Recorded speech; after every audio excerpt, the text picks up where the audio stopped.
그 다음에 이제 밑으로 내려갑시다. 배우자 공제 말고.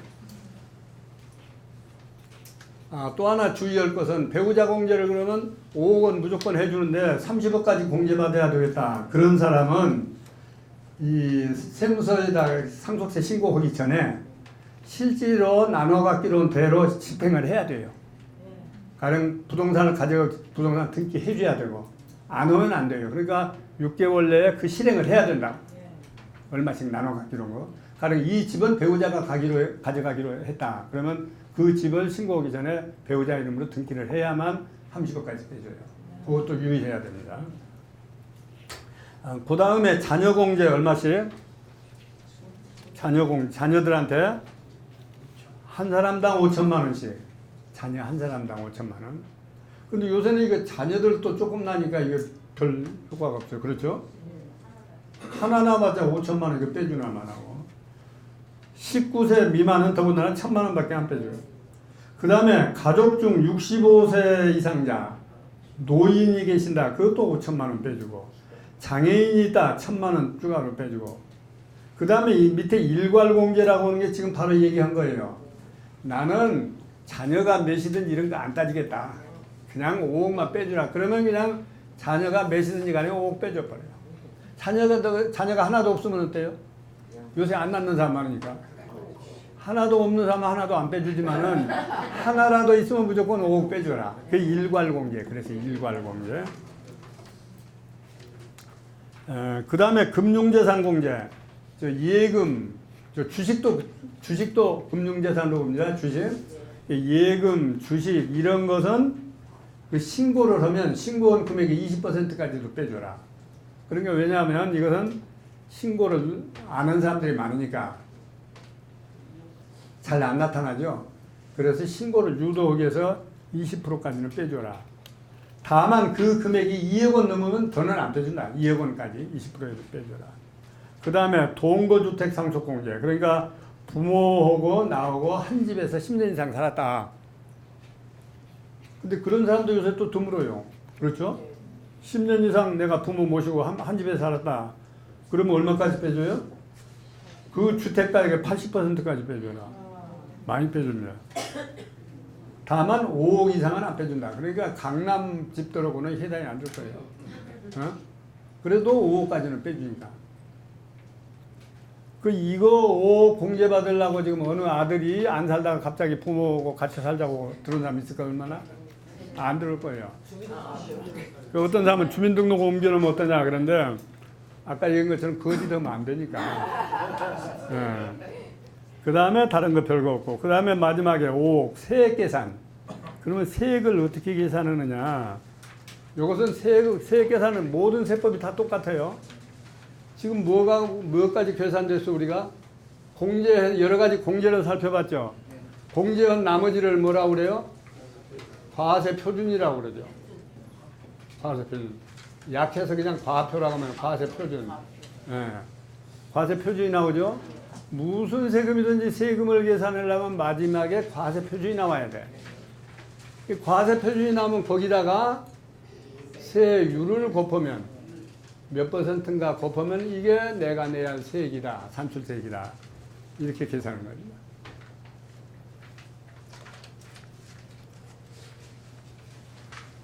그래서 이 세율표 보면 우리가 소득세에서도 배우고 여러 가지 봤으니까 무슨 세율, 이런 세율 제도를 뭐라고 그래요? 무슨 누진? 초과 누진 세율. 소득세나 모든 건 초과 누진 세율로 되어 있다. 초과 누진 세율. 초과 누진 세율.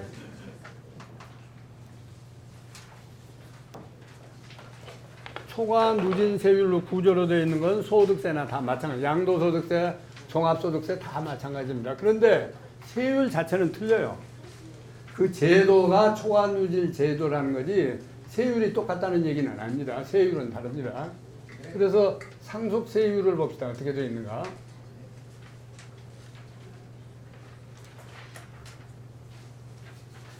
상속세율을 보면 과세 표준이 1억이야. 몇 퍼센트? 10%. 1억 초과 5억은 20%. 5억 초과 10억 30번 외우기 좋게 돼 있어요, 이거. 5억 초과 10억까지는, 30억까지는 40%. 30억 초과는 50%. 최고 한도가 50%입니다. 근데 요전에 잠깐 얘기했죠. 최고가 세율이 50%인가 나 절반만 내면 된다 그러는데 주식회사 주식 대주주가 가지고 있는 주식은 평가를 할 때 30%를 또 무조건 늘려버린다고 그랬죠. 그러면 30%를 평가를 늘렸으니까 거기에 대한 15%도 내야 되니까 반을 내야 되니까 15%가 늘어나 세율로. 그리고 여기 65%까지 낸다고 얘기했죠. 바로 여기 얘기예요. 그 다음에 증여를 여러 사람으로부터 받은 게 있다. 그럴 때는 각각 계산한다. 그래서 여기서 또 하나 얘기하고 넘어갈 것은 이 초과 누진 세율 전에도 얘기했는데 또 새로 오신 분들 많으니까 아주 이해가 하기 쉬운 것은 이렇게 계단 생각하면 된다니까. 계단. 우리가 계단 올라갈 때 그렇죠? 첫째 계단 올라가고 나면 또 그 다음에 둘째 계단 이렇게 자꾸 올라가죠. 이렇게 자꾸 올라가요. 이 계단 올라가는 거 생각하면 돼요. 첫째 한 계단 올라갈 때 이게 세율이 아까 10%, 1억까지. 또 두 번째 계단 올라갈 때 20%, 세 번째 계단 30%, 네 번째 계단 때 40%, 한 계단 더 올라가면 50% 이렇게 올라간단 말이죠. 그러니까 보통 우리가 알기로는 얼마 이상이 50%예요? 30억 이상이 되면 50%라 그랬죠? 그러면 내 것이 계산해볼까 40억 되는데 그러면 40억에다 다 50% 오는 줄 알아. 그게 아니고 계단마다 다르니까 첫째 계단에서는 10%야 돼. 이게 1억이거든. 그러면 1억에다 여기는 10% 많으니까 얼마예요? 첫째 단계에서는 1,000만 원밖에 안 나와요. 첫째 단계는. 그 다음에 두 번째 단계가 20%죠. 여기가 얼마부터라고 그랬어요? 5까지는 20%다 그랬죠. 근데 여기까지 올라가는 중에 여기 한 단계는 이미 계산 끝났잖아요. 그럼 나머지 이 두 번째 계단에서 생기는 것만 20%란 말이야. 그러면 두 번째 계단 얼마 남았어요? 5억인데 1억은 이미 계산 끝났으니까 4억 남았죠. 4억에 대해서만 20%다. 그러면 얼마예요? 8천만 원. 그러니까 여기 1단계 첫째 한 단계에서 1,000만 원, 두 번째 단계에서 8천만 원. 세 번째 단계 갑시다. 30%라고 그랬죠? 세 번째 단계는 얼마까지예요? 10억까지죠. 세 번째 단계. 그러면 두 칸 올라오면서 5억은 이미 계산이 끝났죠. 그러면 세 번째 단계에서 얼마 남았어요? 어? 4억. 여기서 1억 빼고 여기서 4억을 뺐죠. 그러니까 2단계까지 5억이 끝났죠. 그러면 세 번째 단계에서는 5억만 남았어. 여기다가 30%를 하는 거예요. 5억에다가. 그러면 얼마예요? 1억 5천. 이렇게 올라가요. 계단 올라가는 거고 똑같아. 그러면 한 김에 아주 더 해볼까요? 더 해보면 그 다음에 30억까지라고 그랬죠. 얼마예요? 40%? 그럼 여기까지 이미 계산이 끝났는데 3단계 올라갈 동안에 계산이 10억까지 끝났어요. 그럼 남은 게 얼마예요? 20억에 대해서 40%면 얼마예요? 8억. 꽁충 올라가죠, 이제. 그 30억 넘어가면 50%죠. 그러면 얼마까지 끝났어요? 30억까지 끝났으니까 30억 넘어간 거. 예를 들어서 40억이다 하면 얼마 남았어요? 10억만 남았죠. 10억에 50%면 얼마예요? 5. 이렇게 되죠? 그러면 5단계를 지금 올라왔어요, 우리가. 그러면 단계마다 이렇게 세액이 따로 나서 이걸 합친 거. 요게 상속세액이에요. 초과 누진 세율이라는 게 재미있어요. 그 계단 생각은 아주 쉬워요. 그 다음에는 이제 간단합니다. 신고세액공제라고 하는 게 있는데, 신고하면 전에는 10%까지 빼줬는데 자꾸 줄여가지고 얼마 빼준다고 했어요? 3%. 이제 앞으로 이게 없어져요. 예.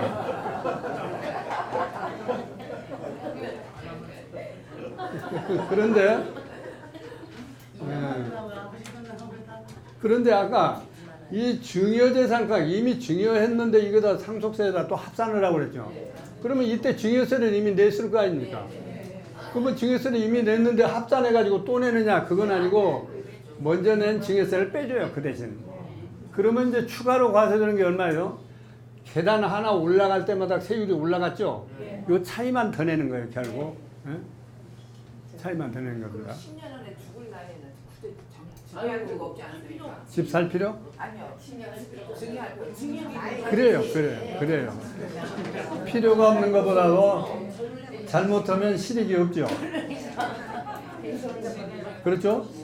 뭐 자식들 일찍 낳아준다고 나왔는데 10년 안에 돌아가셔버리면 아무 소용이 없어. 그렇죠? 그러니까 여러분 지금부터 조금 젊었을 때부터 이걸 꿈을 꿔야지 늦게 하면 안 돼. 늦게 하면. 실제로 그래요. 요전에도 잠깐 누구 얘기하면서 얘기했는데 그 이상한 사람들이 되면서 자꾸 뭘 하라 한다고 그랬죠. 2월 과세하니까 하라. 그것도 이 사람들이 보니까 노인들한테만 침투를 해요. 젊은 사람들은 아직 세상이 멀었으니까 그런 생각도 안 하니까 노인들이 주로 상속세 걱정한단 말이야. 노인들은 돌아가실 날 안 남았으니까 걱정 안 해도 되는데 반대로. 그래서 노인들 걱정은 더 해. 그러니까 주로 자기 가버릴 텐데. 그러니까 노인들한테 주로 침투를 하더라고요. 이상하게 뭘 만들어가지고 근사하게 팜플렛을 만들어가지고 이렇게 우리한테 몇 개 주면 뭐 1억만 달라 그러면 뭐 상속세 안 내게 해준다 막 이렇게 보내요. 이런 사람들 많이 있어요. 그런데 여러분 지금 방금 얘기하신 것처럼 연세 드신 분은 잘못하면 10년 더 살면 몰라도 이거 아무 의미가 없는데 오히려 가격만 올려놨어 그거 하느라고. 왜냐하면 법인으로 전환할 때 뭘 하라고 그랬어요? 판사가 감정을 시켜가지고 결정을 해준다고 그랬죠. 그러면 현재 기준시가는 예를 들어서 서울 지금 기준시가 많다고 그러는데 어떤 것은 50% 또는 60% 기준시가. 그러니까 가만히 있으면 이걸로 세금 낼 텐데 그거 뭐 세금 해준다는 바람에 감정을 시켰더니 이게 100% 다 나타나 버렸단 말이죠. 그럼 세금은 주식으로 내지만은 결국 땅값을 오르게 매겼다는 건 따라서 주식값도 오른 거 아니에요. 그렇죠? 그 자산을 가지고 평가한 게 주식 가격이니까. 그러니까 오히려 높은 가격으로 상속세를 내게 생겼더라고요. 근데 이런 얘기는 안 해줘, 그 사람들이. 그러면 또 안 하니까. 이런 얘기는 안 하고 상속세 적게 내게 해준다. 뭐 심지어 어떤 사람은 안 내게 해준다. 막 이렇게 해가지고 이 속임수 한 사람들이 많이 있어요. 주의해야 돼요. 이제 거기 이 팀이라고 요새 뭐 TF라는 얘기 많이 쓰죠, 신문에. TF. 팀을 만들어가지고 이렇게 다니는데 주로 팀에 누구 있는가 봤더니 세무사는 물론 끼야 되고 세무사 안 끼면 안 되니까 세무사 끼야 되고 또 보험회사 사람들이 하나 끼예요. 이제 뭐 절세한다 그래가지고 또 누가 법무사가 끼예요. 뭐 등기해주고 어쩌고 이렇게 이제 팀을 만들어가지고 이제 우리가 무슨 뭐 연구 상속세 무슨 전략팀이라 이렇게 해가지고 이제 선전을 해요. 대부분 또 많이 넘어가요. 보니까 많이 넘어가요. 그 요전에 내가 얘기했던 내가 존경하는 훌륭한 분 돌아가셨다고 했죠. 그 양반한테도 그게 왔더라니까. 그래서 나도 이거 뭔가 보라고 김감사라고 그래. 김감사 뭔가 좀 보라고. 봤더니 딴 사람이 받은 거 똑같은 게 거기도 왔어요. 그래서 내가 한마디로 이거 사기꾼이니까 큰일 난다 하시면 버리고 말았는데 이거 주의해야 돼요. 그러니까 이게 사람마다 다르거든요. 이 세율만 보고 얘기하면 안 되고 사람마다 자기가 처해 있는 사정, 가족관계 이런 걸 다 봐서 종합해서 검토해야지 무조건 뭐 이렇게 하면 다 절세된데 이렇게 생각하면 안 돼요. 그래서 이 점 주의하셔야 됩니다. 그 다음에 6번이라고 했어요. 상속세 신고. 이거 신고 6개월 내에 하라 그랬습니다. 이 6개월이라고 하는 게 뭐라고 되어 있냐면 표현이 좀 어렵습니다, 여러분들. 상속 개시일이 속한 달의 다음 달로부터 6개월 이렇게 복잡하게 됩니다. 쉽게 얘기하면 그냥 돌아가신다, 사망한 달은 그냥 무조건 빼버리고 그 다음 달부터 6개월 계산해라. 그러니까 1일 날 돌아가신 분하고 말일 날 돌아가신 분은 한 달 차이 나죠. 그냥 무조건 한 달, 그 달은 빼버리니까. 그러고 6개월입니다. 근데 문제는 요전에 얘기다시피 이제 평가가 문제인데, 평가는 어느 기간까지 평가를 한다고 그랬어요? 그렇죠. 6개월 상속세. 중에서는 또 6개월, 3개월. 또 이렇게 해가지고 그 기간 내라. 그거 계산할 때도 그러면 첫 달 빼고 오느냐? 그건 아니에요. 사망일 또는 증여일 그 기간을 기준해서, 그래서 그 기준일입니다. 기준일로부터 6개월, 3개월 이렇게 봐야 된다. 그 다음에 상속세 납부도 역시 납부는 두 가지 경우가 있으나, 하나는 분납이라고 하는 것은 2개월 만에 하면 되고, 분납 2개월밖에 여유를 안 줘요. 근데 요새는 이자가 하도 싸고 오니까 2개월 그 연기해 주나 마나 하더라고요. 첫 번에 2분의 1하고 두 달 후에 2분의 1 내라는 건데, 그 다음에 연부연납이라고 해서 5년 나눠서 내라. 5년 나눠서 내려면 처음에 신고한 해는 일단 5분의 1을 내고, 그러니까 결국 6등분 하는 겁니다. 첫 해 6분의 1을 내고 나머지를 5년 나눠서 내라, 이렇게 하는 거죠. 그래서 숨통이 좀 트이기는 해요. 당장 돈이 없으니까. 근데 문제는 이제 그러려면 담보를 제공해야 돼. 담보. 정부도 떼먹으면 안 되니까. 그러니까 담보 제공이라, 은행하고 똑같은 거예요. 담보 제공이라. 근데 문제는 이 담보를 내가 어떤 거 냈더니 세무서장이 그 담보 안 받으려고 하거든요. 법률상 세무서장한테 재량권을 줬어요. 이 담보 재산을 받을 거냐 안 받을 거냐는 세무서장이 알아서 해라. 그러니까 어떤 세무서장은 그 담보물 별로 가치가 없겠다. 또 다른 사람이 이미 담보 잡아놨더라. 그거 팔리지도 않는 거라. 이렇게 해가지고 안 잡으려고 하는 게 있어요. 그럼 어떤 사람은 또 이런 것도 재판까지 하더라고요. 왜 내 담보물을 안 잡아주느냐.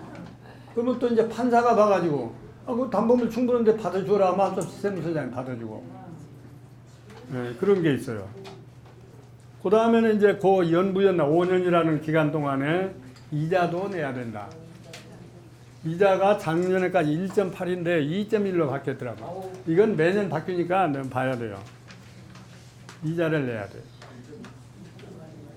2.1로 바뀐 것 같아요. 이거 확인해 봐야 되는데.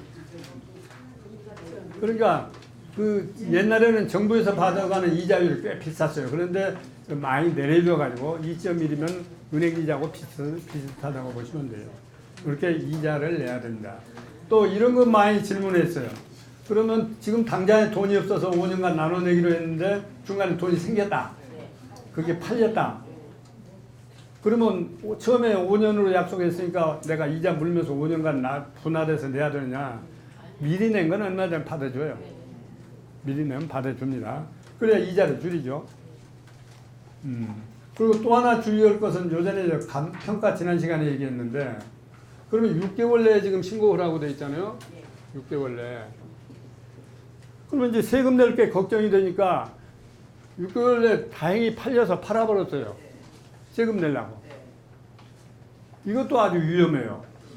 왜 그러냐면 나는 신고할 때 기준시가로 평가를 해서 신고를 했는데 팔았더니 가령 기준시가가 5억이었는데 팔았더니 10억에 팔았다. 그러면 이 10억짜리로 평가를 해서 세금을 내라고 그래요. 그러니까 이거 조심해야 돼. 이렇게 혼난 사람들 많이 있어요. 응? 세금 내려고 급하니까 팔았는데 엉뚱하게 판 가격으로 세금 내라 이렇게 바꿔버린 거예요. 그럼 세금 내고 팔면 되겠네. 그렇죠. 6개월 지나서 팔면 괜찮아. 6개월 지나서 팔면. 옛날에 내가 이렇게 자문을 해준 할머니가 있었는데, 아주 독립운동가들 이렇게 밥 먹여주고 했던 훌륭한 할머니가 있는데, 그 할머니는 뭐든지 내 말만 믿고 하는 할머니인데 돌아가셨어요. 명동에 있는 빌딩이었어요. 그거 얼마나 좋아요. 근데 이제 내가 상속세 신고를 끝내 주었는데, 나중에 보니까 아들이 상속세 신고기 전에 이미 팔아버렸어. 그게 나타나가지고 다시 이제 세금을 계산해서 다시 세금 내라. 엄청나게 세금이 나왔어요. 그래서 내가 그 아들한테 그랬거든. 어머니는 뭐든지 나한테 물어서는데 왜 당신한테 나한테 안 묻고 그냥 그렇게 했느냐. 당연히 6월 내에 팔아서 꼼짝없이 판 가격으로 세금 내야 된다.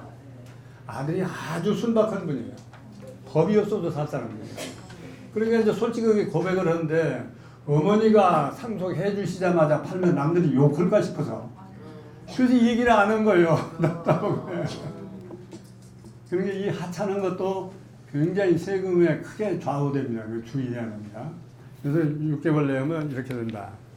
아무런 할머니가 돌아가시면 뺄 거 없죠. 예. 아니 근데 그 한 돌아가시기 한 3년 전에 자식한테 저기 뭐야 아니 집을 자기가 팔았다. 네. 그럼 그 돈은 통장에 없으면은 그 어떻게 됩니까? 아니 그러니까 팔았으면 그 돈이 어디론가 흘러갔을 거 아니에요. 그것도 조사를 해요. 저기 다 조사. 누구든 죽으면 다 아까 10년 내에 거 한다고 그랬잖아요.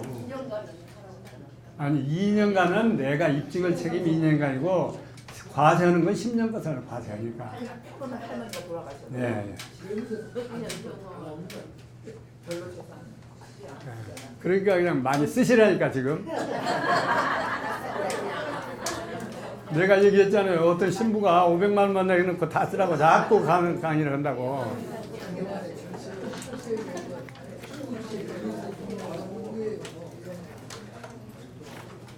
자, 오늘 이제 상속세 얘기 끝났습니다. 다음 시간부터 이제 증여세 얘기를 하려는데 오늘 증여세까지 할까 했는데 내가 재밌는 얘기 많이 해서 그만하려고 합니다.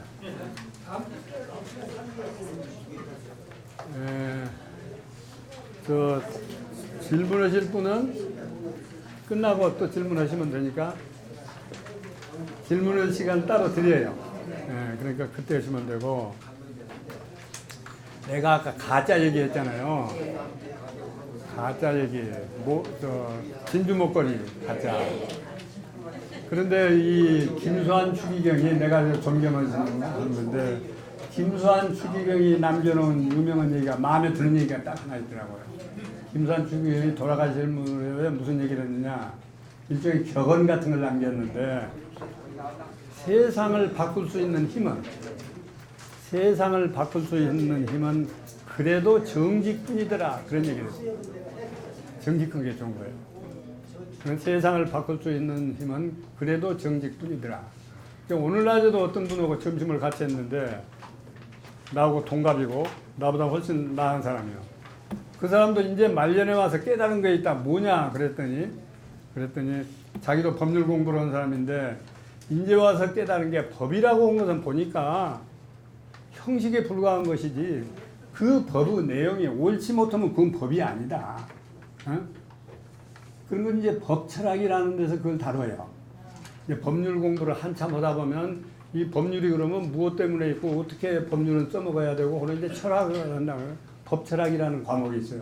자기는 요새 법철학을 공부한다고 해요. 갑자기 점심을 하자고 전화가 와서 갔더니 자기가 그거 자랑하려고 나 이제 법철학을 한다. 법률 해봤자 맨날 고개 고고고 우리가 소위 이렇게 배우는 법률, 고시를 보고 시험을 보는 법률, 이것은 뭐냐면 그 올바른 법을 집행하는 도구에 불과한 것이다. 가령 공자님 말씀, 예수님 말씀 이렇게 다 옳은 법인데 이게 바로 법인데 불교에서는 특히 법이라고 그러잖아요. 말씀을. 그 강론을 법문이라고 그러잖아요. 그게 법이다. 진짜 법은. 그러면 우리가 배우는 이 법이라고 하는 건 뭐냐? 그런 법을 실천하기 위한 도구로서 사람들이 실천을 안 하니까 그래서 어떻게든지 실천하게 하려고 강제성을 부여한 게 이 법이다. 그러니까 이제 자기는 이 형식적인 법률, 도구로서의 법률은 나도 공부를 상당히 했으니까 그죠? 서울법대 나온 놈이니까 공부했는데 이제 생각해 보니까 이건 법이 아니다. 올바른 법이 뭐냐? 이걸 요새 이제 공부하기 시작했다. 나들 와서 막 자랑하고 연설을 해요. 나들 자기는 그 법철학 학회에 가입을 했다고. 학자는 아니지만 가입했다고. 저도 가입하라고. 그래서 오늘 점심 사주고 왔거든요. 근데 법철학이라는 게 실제 책을 보면 너무 어려워요. 또 어려워서 좀처럼 독학하기가 어려워요. 그래서 자기는 학회에 가입했대요. 그래서 바로 이것도 그런 얘기예요. 세상을 바꿀 수 있는 힘은 법이 아니라 여기다 내가 말을 더 붙인다면 세상을 바꿀 수 있는 힘은 그래도 정직뿐이다. 그런데 여기다 말을 더 붙이면 법이 아니라 법률이 아니라 정직뿐이다. 이런 얘기예요.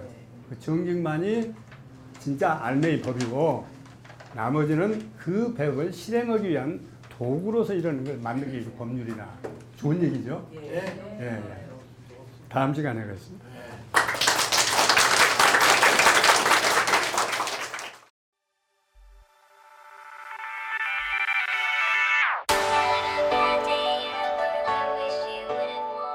강남구 논현동에 위치한 대지면적 약 75평, 연면적 약 200평의 수익형 부동산 개발 사례입니다.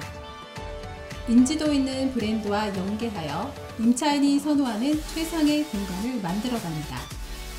소호 사무실을 계획하여 수익률을 극대화하였습니다. 1층 필로티를 활용한 편리한 주차, 풀옵션 주거 공간과 독립된 옥상 정원, 전용 면적 5평에서 7평대까지 고급 임대주택의 수익 극대화가 되도록 가구와 자재를 선별하였습니다. 풀옵션으로 전자제품, 가구류와 집기류가 모두 포함되도록 계획하였습니다. 매각 시 자산가치가 높을 건축물로 디자인하였습니다.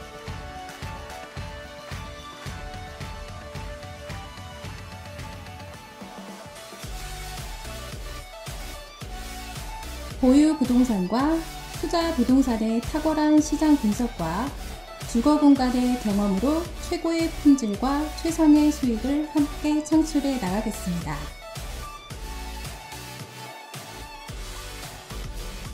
책임, 위탁, 전속, 일반 관리 등 건물주 취향에 따라 선택 가능합니다.